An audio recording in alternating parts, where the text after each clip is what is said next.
اللہ کے نبی صلی اللہ تعالیٰ علیہ وسلم سے محبت یہ انسان کی فطرت میں ہونا چاہیے، اور محبت کسی سے ہوتی ہے تو اس کے آثار اس کے چہرے پر بھی ظاہر ہوتے ہیں، اس کی زندگی پر بھی ظاہر ہوتے ہیں۔ آدمی محبت میں جب مبتلا ہوتا ہے تو اس کی زندگی میں چینجنگ شروع ہو جاتی ہے، تبدیلیاں آنے لگ جاتی ہیں۔ عام سی بات ہے، آپ دنیا میں بھی دیکھیں، ایک مجازی عشق و محبت میں جو بندہ پاگل ہونے لگتا ہے، کسی لیلا کے پیچھے ہے، کسی محبوبہ کے حسن کے پیچھے پڑ جاتا ہے، اس کی زندگی میں چینجنگ آ جاتی ہے، وہ سب کچھ چھوڑ چھاڑ کر کے پیچھے لگا رہتا ہے۔ کبھی کبھار ہم نے دیکھا کتنے مجنوں ایسے ہی بنے ہیں شعر و شاعری کرتے ہوئے۔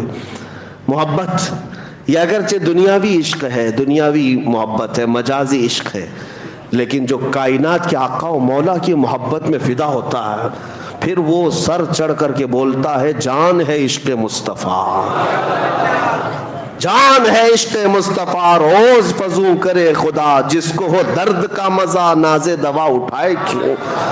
محبت کی ایک بات ہے میرے عزیزوں، جب تمہیں سچی محبت ہو جائے نا، یہ عام سی بات ہے تقریروں میں کہہ لینا یا کسی اور کو کہہ لینا کہ میں ان سے بہت محبت کرتا ہوں، یہ ایک الگ مسئلہ ہے، لیکن ریئل جو ہوتی ہے، جو ایک دم پیور جس کو کہتے ہیں، وہ محبت ہوتی ہے، تو پھر کائنات میں ہر جگہ اسے اپنے محبوب کا ہی حسن نظر آتا ہے، وہ اپنے محبوب کے علاوہ کسی چیز کا تذکرہ پسند بھی نہیں کرتا۔ ہم ایسے عاشقوں میں بریلی کے امام کو دیکھتے ہیں جنہوں نے اپنی زندگی حضور کی محبت میں فنا کر دی۔ ان کا حال تو یہ تھا، جس چیز کو دیکھتے اپنے نبی کو یاد کرتے۔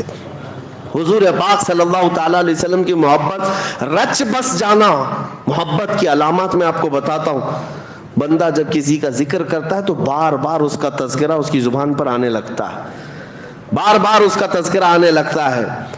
میں آپ کے ذہن کو قریب کرنے کے لیے ایک بات کہتا ہوں۔ ایک بندہ مرید بننے کے لیے آیا ایک بزرگ کے پاس، کہا کہ مجھے مرید بنا دیجئے۔ کہا جانتے ہو مجھ کو؟ کہا پہلے سنا تھا، آپ بڑے بزرگ، آپ کے پیچھے چلوں گا۔ انہوں نے کہا میرا جو طریقہ ہے وہ یہ ہے کہ پیر سے بے انتہا محبت ہونی چاہیے۔ کہا میں محبت کرتا ہوں آپ سے، مرید کر لیجئے آپ۔ کہا ایسی نہیں، میں دیکھنا چاہتا ہوں۔ دیکھنے کے لیے انہوں نے ایک طریقہ کیا اپنایا، کہا ایک بھینس خرید کر کے اس کے حوالے کر دیا، کہا یہ بھینس لے جا، اس کو پال۔ کہا کیا کرنا ہے اس کو؟ کہا اتنا پالنا اس کو، صبح نہلانا، دوپہر میں نہلانا، رات میں بھی نہلانا، 3 بار نہلانا، کھانا تم اپنے ہاتھ سے کھلانا اس بھینس کو، اور اس کے پورے بدن کو پوچھا مارتے رہنا، صفائی کرتے رہنا، اور اس کے ساتھ بیٹھ کر کے تھوڑی دیر باتیں بھی کرتے رہنا، اس سے دل لگا لینا۔ اس نے کہا آپ کا حکم ہے تو کرتا ہوں، ورنہ بھینس سے کیا کیا جائے، جانور ہی ہے نا۔ تو اس نے کہا ٹھیک ہے۔ بزرگ نے کہا 30-40 دن کے بعد آؤ۔ 8 دن کے بعد وہ آیا تو اس سے پوچھا کیا حال ہے؟ کہا ٹھیک ہوں۔ کہا بھینس کا کیا حال ہے؟ کہا وہ بھی ٹھیک ہے۔ پھر انہوں نے سوال کیا دن بھر کیسے گزارتے ہو؟ کہا اچھے سے گزارتا ہوں۔ بھینس؟ وہ بھی اچھی ہے۔ کہا جاؤ 40 دن کے بعد ہم ملتے ہیں۔ 40 دن کے بعد آئے۔ اب آنے کے بعد اس بزرگ نے پوچھا کیا حال ہے؟ کہا میری بھینس کا حال بھی بہت اچھا ہے۔ کہا تیری خیریت پوچھ رہا ہوں، بھینس کی بات کر رہا ہے۔ دن کیسا گزرتا ہے؟ کہا میری بھینس تو بہت اچھی ہے، صبح اٹھتی ہے میرے ساتھ بات کرتی ہے، دوپہر میں نہلاتا ہوں، رات میں اس کے ساتھ بیٹھتا ہوں۔ کہا میں تیری خیریت پوچھ رہا ہوں، بھینس کی بات کر رہا ہے۔ اس کے بعد جتنے سوال وہ کرتے رہے، ہر بات میں بھینس۔ تب اس بزرگ نے فرمایا کہ یہ صرف اور صرف ریہرسل ہے، ایک پریکٹس ہے۔ ایک بندہ اگر جانور کے ساتھ بھی وقت گزارنے لگ جائے تو اس کا دل اس کے ساتھ لگ جاتا ہے، اور اگر تو اللہ کے رسول کے ساتھ دل لگا لے میرے عزیزو، جانور کو تو یہ اختیار نہیں تیرے دل کو قابو میں رکھنے کا، لیکن آمنہ کے لال کو یہ اختیار ہے تیرے دل کو اپنے قبضے میں رکھنے کا۔ حضور پاک صلی اللہ تعالیٰ علیہ وسلم سے محبت بڑھے گی تو کیسے کہ کثرت سے ان کا ذکر ہونے لگ جائے، صبح دوپہر شام ان کی حدیثوں کی بات کرو، حضور کے اخلاق کی بات کرو، نبی پاک صلی اللہ علیہ وسلم کی سنتوں کی بات کرو، آٹومیٹک آپ کو محبت ہوگی۔ اور اگر حدیثیں یاد نہیں ہیں تو کم سے کم حضور پر کثرت سے درود پڑھنا شروع کرو، 1000 بار روزانہ تم درود پڑھو، پھر 40 دن کے بعد مجھ سے ملاقات کرو، میں آپ سے بتاتا ہوں انشاءاللہ یہ وہ کامل وظیفہ جو امام غزالی نے فرمایا میں آپ کے سامنے کہہ رہا ہوں۔ 40 دن کے بعد تمہاری خود کی کیفیت یہ ہوگی کہ دنیا تمہیں پھیکی لگنے لگے گی، اور ہر رات تم یہ کہہ کر کے سو گے میرے آقا آؤ کہ مدت ہوئی ہے، میرے آقا آؤ کہ مدت ہوئی ہے، تیری راہ میں آنکھیاں بچھاتے بچھاتے، تیری یادوں میں تیری حسرتوں میں بڑے دن ہو گئے ہیں گھر کو سجاتے سجاتے۔ یہ کب ہوگی؟ جب کثرت سے تم حضور کو یاد کرو۔ اعلیٰ حضرت کو ہم نے دیکھا، فنا پھر رسول یوں ہی نہیں کہتے۔ کوئی صاحب آئے اعلیٰ حضرت کے پاس، ایک گلاب تحفے میں لے کر آئے، کہا کہ حضور یہ بہت اچھا گلاب ہے، قبول فرما لے۔ دیکھا، اس کے بعد کہتے یہ تو صبح کھلتا ہے شام میں مرجھا جاتا ہے، میں اس گلاب سے محبت کرتا ہوں جو کبھی نہیں مرجھاتا، جو کبھی نہیں مرجھاتا۔ لوگ پھول کی تعریف کر رہے تھے، اعلیٰ حضرت سے خاموشی گوارا نہ ہوئی، پھول کو دیکھتے رہے اور پھر نعت بھی لکھتے رہے۔ کیا؟ سر تاب قدم ہے تن سلطان زمن پھول، لب پھول دہن پھول زکن پھول بدن پھول۔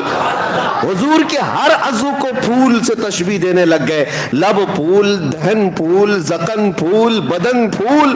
واللہ جو مل جائے میرے گل کا پسینہ، مانگے نہ کبھی عطر نہ پھر چاہے دلہن پھول۔ کیا بات رضا اس چمنستان کرم کی، زہرا ہے کلی جس میں حسین و حسن پھول۔ اب اعلیٰ حضرت کو اٹھا کر دیکھیں، پوری نعت پھول پر لکھی ہے لیکن گلاب پر نہیں، مدینے کے گلاب پر لکھی ہے۔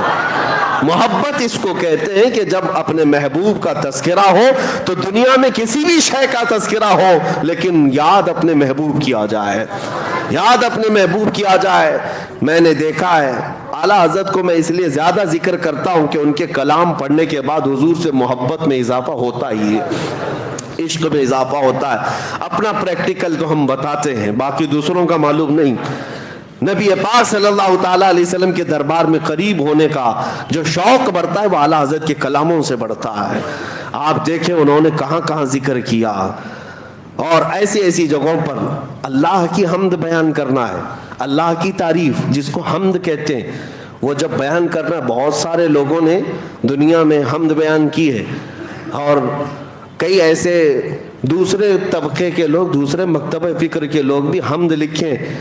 بچپن میں اردو اسکول کی کتابوں میں وہ حمد بھی آتی تھی، وہ اللہ بہت بڑا ہے جس نے ہماری گائے بنائی۔ سنے ہوں گے آپ، یا شاید ہو سکتا ہے آپ کے سیلیبس میں چینج ہو گیا، پرانے لوگ جانتے ہیں، وہ اللہ بہت بڑا ہے جس نے ہماری گائے بنائی۔ اس پر حمد اللہ کی، ٹھیک ہے، اچھی بات ہے، وہ اللہ بہت بڑا ہے جس نے ہمارا گھر بنایا، ہمیں باپ دیا، ہمیں ماں دیا، وہ اللہ بہت بڑا، حمد ہے یہ۔ لیکن اعلیٰ حضرت کو دیکھو، اللہ کی حمد بیان کرنی ہے، یوں کہتے ہیں وہی رب ہے جس نے تجھ کو ہمتن کرم بنایا، ہمیں بھیک مانگنے کو تیرا آستاں بتایا۔ تجھے حمد ہے خدایا، تجھے حمد ہے خدایا۔